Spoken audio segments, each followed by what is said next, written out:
બતાવી રહ્યા છે। તો દાહોદમાં પણ ત્રાટક્યો છે તોફાની વરસાદ। સુખસર ખાતે તેજ પવન સાથે વરસાદ થયો છે। સામાજિક કાર્યક્રમમાં વરસાદ વિલન બન્યો છે। પવન સાથે વરસાદ ખાબકતા ટેન્ટ ઉડી ગયા છે। જોરદાર પવનને કારણે અફરાતફરીનો માહોલ સર્જાયો છે।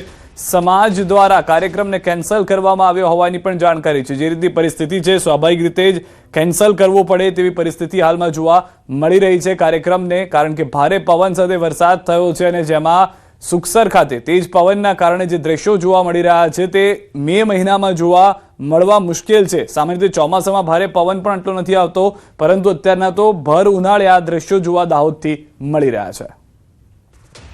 તો દાહોદમાં તોફાની વરસાદને કારણે મકાન ધરાશાયી થઈ ગયું છે। ફતેપુરા તાલુકાના લીમડિયામાં મકાન ધરાશાયી થયું છે। ફતેપુરા તાલુકાના વાતાવરણમાં વહેલી સવારે પલટો આવ્યો હતો।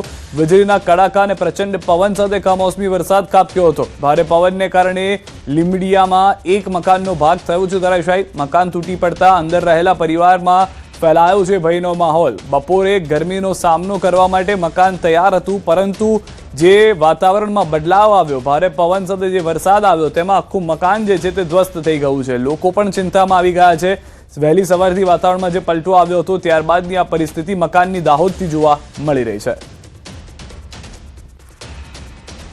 તો ફતેપુરા તાલુકાના લીમડિયામાં મકાનની પરિસ્થિતિ જે છે ત્યારબાદ જાલોદમાં ભારે પવનથી પણ વીજપોલને અસર થઈ છે। જિલ્લામાં વહેલી સવારે ફૂંકાયો હતો ભારે પવન। અનેક વિસ્તારોમાં વીજપોલ અને ઝાડ ધરાશાયી થઈ ગયા છે।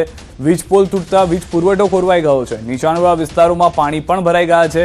MGVCL ટીમે સમારકામની કામગીરી શરૂ કરી હોવાની જાણકારી હાલમાં મળી રહી છે। તો દાહોદથી પણ વરસાદને લઈને જે પરિસ્થિતિ છે તે ખરાબ જોવા મળી રહી છે। સુરતમાં એસટી બસ ચાલકે વધુ એકનો જીવ લીધો છે। લસકાણામાં બસની અડફેટે BBAની વિદ્યાર્થીનીનું મોત થયું છે। પૂર ઝડપે દોડતી એસટી બસે મોપેડને અડફેટે લીધું હતું। બસની અડફેટે એક્ટિવા સવાર 20 વર્ષીય વિદ્યાર્થીનીનું મોત થયું છે। અકસ્માતમાં ગંભીર રીતે ઘાયલ યુવતીને હોસ્પિટલ ખસેડાઈ હતી। હોસ્પિટલમાં યુવતીએ ટૂંકી સારવાર દરમિયાન દમ તોડી દીધો છે। રત્ન કલાકારની દીકરીના મોતથી પરિવારમાં શોક છે। અકસ્માત સર્જી બસ ચાલક ઘટના સ્થળેથી ફરાર છે। સમગ્ર ઘટના CCTV કેમેરામાં પણ કેદ થઈ ગઈ છે। લસકાણા પોલીસે બસ ચાલકને પકડવા કાર્યવાહી આરંભી હોવાની પણ જાણકારી મળી રહી છે। જે દ્રશ્યો જોવા મળી રહ્યા છે, બસ ચાલક મોપેડ ચાલક યુવતીને ટક્કર મારે છે। વધુ માહિતી ન્યૂઝ18 સંવાદદાતા કીર્તેશ પાસેથી મેળવીશું। કીર્તેશ, વારંવાર આવી ઘટનાઓ જોવા મળી રહી છે, ફરી એક વખત આ ઘટના થઈ છે, શું સમગ્ર ઘટનાને લઈને જાણકારી છે? બિલકુલ, સુરતના કામરેજથી સુરત શહેરમાં આવતા રસ્તામાં લસકાના પાસે શ્યામ મંદિર પાસે અકસ્માતની એક ઘટના બની હતી, જેમાં 20 વર્ષની એક રત્ન કલાકારની દીકરી નામે સ્વાતિ સોલંકી જે BBAની સ્ટુડન્ટ હતી, બસ ચાલકે આ વિદ્યાર્થીને અડફેટે લીધી હતી। તાત્કાલિક તેને સારવાર અર્થે હોસ્પિટલ ખાતે ખસેડવામાં આવ્યા હતા, જ્યાં ટૂંકી સારવાર બાદ તેનું મોત થયું છે કહી શકાય। સમગ્ર ઘટનાના CCTV હવે સામે આવ્યા છે। પોલીસે આ મામલે ગુનો દાખલ કરી બસના ડ્રાઈવરને પકડવા ચક્રો ગતિમાન કર્યા છે। પણ જે પ્રકારે આ રસ્તાઓ પર એસટી નિગમની આ બસ દોડતી હતી, છાસવારે અકસ્માત કરતી હોય છે, ત્યારે વધુ એક અકસ્માતમાં એક રત્ન કલાકાર પરિવારની 20 વર્ષીય દીકરીનું કરુણ મોત થયું છે। જી આભાર સમગ્ર માહિતી બદલ। તો હાલમાં એક 20 વર્ષીય યુવતીનું કરુણ મોતના સમાચાર મળી રહ્યા છે। બસ ચાલકને પકડવા માટે પોલીસે ચક્રો ગતિમાન કર્યા છે। જેતપુર એસટી ડેપોના એક CCTV વાયરલ થયા છે। જૂનાગઢ એસટી ડિવિઝન હેઠળના જેતપુર બસ સ્ટેન્ડમાં ફરજ બજાવતા ATI દિલીપ હુદડની દાદાગીરી સ્પષ્ટ જોવા મળી છે। એક સામાન્ય મુસાફર સાથે ઉગ્ર બોલાચાલી બાદ અધિકારીએ કાયદો હાથમાં લઈ પહેલા તો મુસાફરને ઓફિસની બહાર માર માર્યો, ત્યારબાદ વાળ ઝાલી ઓફિસની અંદર તરફ ખેંચી લઈ જઈ ઉપરા છાપરી 4 લાફા ઝીક્યા। વિડીયો જોઈને એવું લાગે છે કે મુસાફર કરગરી રહ્યો છે કે તેને જવા દેવામાં આવે, પરંતુ ATI દિલીપ હુદડ તો પોતાની વર્દીના નશામાં એટલા ચૂર છે કે મુસાફરને છોડવા તૈયાર જ નથી, અને છેલ્લે કદાચ તેમનો ગુસ્સો શાંત થાય છે અને મુસાફરને માર મારતા બંધ થાય છે। અહીં સવાલ એ છે કે જે અધિકારીઓ મુસાફરોની સુરક્ષા માટે છે તે રક્ષકથી ભક્ષક બની જાય તો જનતા કોની પાસે જશે? જાહેર સ્થળે બનેલી આ ઘટનાએ મુસાફરોમાં ભારે રોષ ફેલાવી દીધો છે। આ મુસાફરથી એવી તો શું ભૂલ થઈ કે અધિકારીઓએ પોતાનો પિત્તો ગુમાવ્યો હતો તે હજુ સ્પષ્ટ નથી થયું, પરંતુ આ રીતે મુસાફરને માર મારવો કેટલો યોગ્ય છે તે પણ એક મોટો સવાલ છે। લોકોને એ પણ પ્રશ્ન થઈ રહ્યો છે કે શું જૂનાગઢ ડિવિઝનના અધિકારીઓ પણ મામલે કડક કાર્યવાહી કરશે કે પછી આ ઘટનાને દબાવવાના કામે લાગી જશે? લોકોની મદદ માટે જેને રાખવામાં આવ્યા છે તે મદદ કરવાને બદલે તેને માર મારી રહ્યા છે। તો મુસાફરોને મારવાની સત્તા ATIને કોણે આપી છે એ મોટો સવાલ છે। શું સામાન્ય મુસાફર આ રીતે માર ખાઈ રહ્યા છે? મુસાફરોને માર મારવામાં આવે તેની સત્તા કોને આપી છે? આ લોકોને અધિકારી સામે શિક્ષાત્મક પગલાં ક્યારે લેવાશે? વધુ માહિતી ન્યૂઝ 18 સંવાદદાતા મુનાફ પાસેથી મેળવીશું. મુનાફ, સમગ્ર ઘટના શું ઘટી હતી? હાલમાં જે સીસીટીવી છે તેમાં પણ માર મારતા જોવા મળી રહ્યા છે.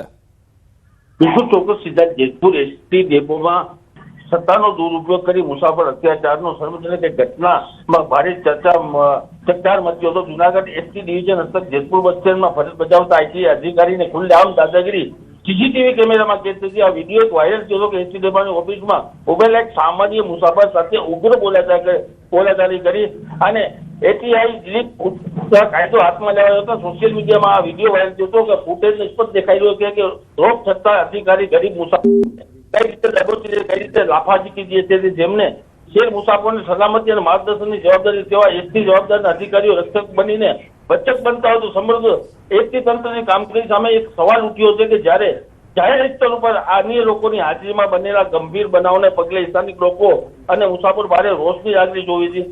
જુનાગઢના ડિવિઝન ઉચ્ચ અધિકારીઓના વિડીયોનો ગંભીરતા નોંધ લઈ આવી અને બે ફાર્મ બનેલા એટીઆઈ દિલીપ હુડ્ડાને સામે તાત્કાલિક અસરથી સસ્પેન્ડ જેવા કડક કાર્યવાહી કરશે કે નહીં, એક મોટો સવાલ છે. જી આભાર સમગ્ર માહિતી બદલ. તો હાલમાં જે રીતે જાણકારી મળી રહી છે તે કાર્યવાહી કરવાને લઈને હવે લોકો સવાલ ઉઠાવી રહ્યા છે. સુરતમાં ફરી અસામાજિક તત્વોનો આતંક. પાંડેસરામાં સોસાયટીમાં યુવક પર હુમલો. રિક્ષા મુદ્દે બોલાચાલી બાદ યુવકને માર માર્યો. અસામાજિક તત્વો પોલીસને જાણે ખુલ્લો પડકાર ફેંકી રહ્યા હોય તેવી સ્થિતિ છે. પાંડેસરા પોલીસની કામગીરી પર ગંભીર સવાલ ઉભા થયા છે. પાંડેસરામાં સોસાયટીમાં યુવક પર આ હુમલો કરવામાં આવ્યો હોય તેવા દ્રશ્યો છે. કાયદા વ્યવસ્થાને લઈને આ પહેલા પણ સુરતમાં સવાલો ઉઠ્યા છે અને ફરી એક વખત ઉઠી રહ્યા છે. તો સુરત શહેરમાંથી ફરી એક વખત ચોરીની ઘટના પણ જોવા મળી છે. વેપારીઓમાં ફફડાટ ફેલાઈ ગયો છે. આ ચોરીની ઘટનાને લઈને ઉધના વિસ્તારમાં આવેલી એક ચાની દુકાનને નિશાન બનાવવામાં આવી હતી. અજાણ્યા ચોરે મધરાત્રે હાથ ફેરો કર્યો. ચોરીની ઘટના જે છે તે સીસીટીવીમાં કેદ થઈ ગઈ છે. રાત્રિના સુમસામ સમયે ચોરે દુકાનનું શટર થોડું ઊંચું કરી અંદર પ્રવેશ કર્યો. અંદર પ્રવેશ્યા બાદ ચોરે ગલ્લામાં રાખેલી રોકડ રકમ પર હાથ સાફ કર્યો. પ્રાથમિક અંદાજ મુજબ ચોર લગભગ ₹20,000થી વધુની રોકડ લઈ ફરાર થઈ ગયો છે. આ સમગ્ર ઘટના દુકાનમાં લાગેલા સીસીટીવી કેમેરામાં પણ કેદ થઈ છે. વાયરલ થઈ રહેલા વિડીયોમાં ચોર શાંતિથી દુકાનમાં પ્રવેશતો અને ગલ્લામાંથી પૈસા કાઢતો નજરે પડે છે. ચોરની હરકતો જોઈ એવું લાગી રહ્યું છે કે તેને આસપાસના વિસ્તારમાં સારી જાણકારી હોઈ શકે છે. આ ઘટનાના પગલે સ્થાનિક વેપારીઓમાં ભયનો માહોલ ઉભો થયો છે. તો વાવ-થરાદના દિયોદર તાલુકાના ભેસાણા ગામમાં એક ચોંકાવનારી અને શરમજનક ઘટના સામે આવી છે. એક વૃદ્ધ પર પશુ સાથે દુષ્કૃત્ય કરવાનો ગંભીર આક્ષેપ છે તે લાગ્યો છે, જેના વિડીયો સોશિયલ મીડિયામાં વાયરલ થતા સમગ્ર વિસ્તારમાં હડકંપ મચી ગયો છે. લગભગ 20 દિવસ પહેલા બનેલી આ ઘટનાનો વિડીયો વાયરલ થયો છે, જેમાં વૃદ્ધની વિકૃત હરકત કેદ થઈ હતી. વિડીયો વાયરલ થતા ગૌરક્ષકોમાં ભારે રોષ ફાટી નીકળ્યો. ફરિયાદ મળતા દિયોદર પોલીસે મુખ્ય આરોપી અને વિડીયો ઉતારનારની ધરપકડ કરી છે. બંનેને જેલમાં મોકલી દીધા છે. હાલ સમગ્ર મામલે પોલીસે વધુ તપાસ શરૂ કરી છે. આરોપીને પૂછપરછ કરતા તેમને સઘળી હકીકત જણાવી. એ મુજબ તારીખ 2/4/2026 રોજ એમના ઘરે લીમડાના ઝાડ નીચે એક 2 વર્ષની નાની ગાય એમની સાથે એમને અશ્લીલ કૃત્ય કરેલું હતું તેવું એ જણાવે છે. તપાસનો વિષય છે અને એ તપાસ ચાલુ છે. આ તરફ મહેસાણા બાયપાસ હાઈવે પરનો રેલવે બ્રિજ બન્યો છે જોખમી. વિરમગામ રેલવે લાઇન પરનો બ્રિજ ડેમેજ થઈ ગયો હોવાના દ્રશ્યો સામે આવ્યા છે. ઓવરબ્રિજમાં મોટા ગાબડા પડી ગયા છે, જેના કારણે ઓવરબ્રિજમાં સળિયા દેખાવા લાગ્યા છે. બહાર નીકળેલા લોખંડના સળિયા જોખમરૂપ. લોખંડના સળિયા બહાર નીકળતા મોટી દુર્ઘટના કે અકસ્માત સર્જાઈ શકે છે. દ્રશ્યોમાં પણ જોવા મળી રહ્યું છે કે જે પરિસ્થિતિ છે તે ખૂબ જ ખરાબ છે, કારણ કે અહીંથી વાહન ચાલક કોઈ પણ હોય, દ્વિચક્રી વાહન ચાલક હોય કે 4 વ્હીલર લઈને જનાર વ્યક્તિ હોય, એ જે સળિયા બહાર નીકળી ગયા છે તેના કારણે પણ તેઓના જીવ ઉપર જોખમ છે. કારણ કે જ્યારે પણ સામાન્ય રીતે કોઈ પણ વાહન બ્રિજ પરથી પસાર થતું હોય, ઝડપના કારણે દેખાય પણ નહીં સળિયો અને તેના કારણે પણ નુકસાન થઈ શકે છે. અને બ્રિજની જે પરિસ્થિતિ છે તે બદથી બદતર જોવા મળી રહી છે. અમદાવાદથી સમાચાર. લાંબાના ગ્યાસપુરમાં ડિમોલિશન. ગેરકાયદે ચાલતા વોશિંગ યુનિટ દૂર કરાયા છે. 19 વોશિંગ યુનિટ એએમસી દ્વારા દૂર કરાયા છે. અગાઉ એએમસી દ્વારા નોટિસ આપવામાં આવી હતી. ગેરકાયદે ચાલતા વોશિંગ યુનિટોને દૂર કરી દેવામાં આવ્યા છે. 19 જેટલા વોશિંગ યુનિટ જે છે તે ગેરકાયદેસર રીતે જમીન પચાવી પાડી અને તૈયાર કરવામાં આવ્યા હતા. લાંબાના ગ્યાસપુરમાં આ ડિમોલિશનની કાર્યવાહી છે તે એએમસી તરફથી શરૂ કરવામાં આવી છે અને 19 જેટલા વોશિંગના જે સ્થળ હતા, વોશિંગ યુનિટ જે હતા તેને દૂર કરી દેવામાં આવ્યા છે. જામનગર શહેરમાં ફાયર વિભાગની કાર્યવાહી આગના વધતા બનાવને લઈને ફાયર વિભાગ એક્શનમાં છે. હાઈવે પરની રેસ્ટોરન્ટમાં ચેક કરવામાં આવ્યું હતું. ફાયર એનઓસી વગરની રેસ્ટોરન્ટને કરાઈ છે સીલ. જામનગર બાયપાસ પર આવેલ 4 રેસ્ટોરન્ટ સીલ છે. લોકોની સેફટી માટે ફાયર વિભાગ દ્વારા કરવામાં આવી છે કાર્યવાહી.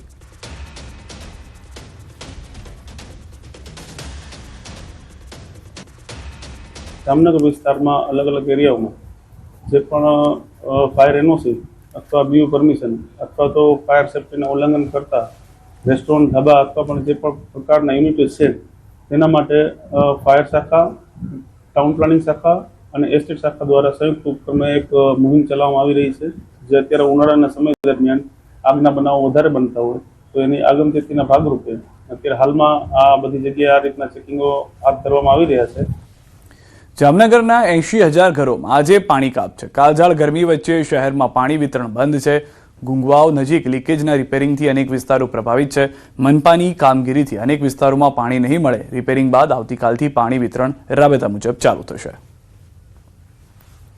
જામનગર શહેરના પાણી વિતરણ કરતી ફીડિંગ લાઇન 1100 mmની જે ખીજડીયાથી આવે છે તેના અન્વયેના 5 ESRO ગુલાબનગર, બેડી, નવાગામ, સોલેરિયમ અને સમર્પણ ખાતે પાણી વિતરણ બંધ રાખવાની જાહેરાત કરેલ છે. સ્થાનિક સ્વરાજની ચૂંટણી બાદ ભાજપનું મંથન. ભાજપ દ્વારા પરિણામ અંગે કરવામાં આવી છે સમીક્ષા. 50,000 બૂથના પરિણામ અંગે ભાજપ કરશે મંથન. આવનાર ચૂંટણીમાં બૂથમાં માઇનસ ન રહેવા તેવા કરવા પ્રયત્નો થશે. દરેક ચૂંટણીમાં 100% સફળતાનો લક્ષ્યાંક. જીતેલી અને હારેલી બેઠકમાં પણ ભાજપ એનાલિસિસ કરશે. તમામ સમાજનું સમર્થન મળે તેવા હર હંમેશ પ્રયાસ હોય છે.